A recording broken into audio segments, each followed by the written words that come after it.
Pse është i rëndësishëm në gjykimin tuaj për ekonominë botërore forumi me temë Azia në botën në ndryshim drejt një të ardhme të përbashkët ose ndryshe i quajturi Davos Aziatik? Ky forum i cili po merr rëndësinë e vet nga viti në vit, bashkë me rëndësinë që po merr tashmë kontinenti i Azisë me lider Kinën, pasi ka angazhuar në gjithë këtë qasje liderët e botës së biznesit, pra liderët ekonomik, liderët e botës së politikës, liderët e botës akademike dhe natyrisht arrin të përçoj tashmë një ide të qartë që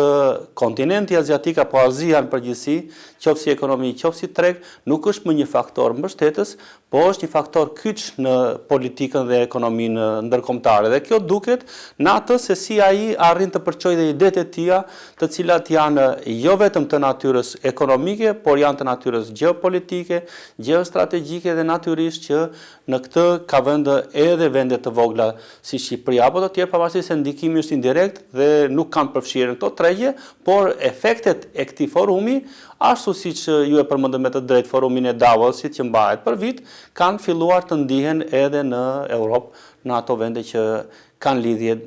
direkte me këto.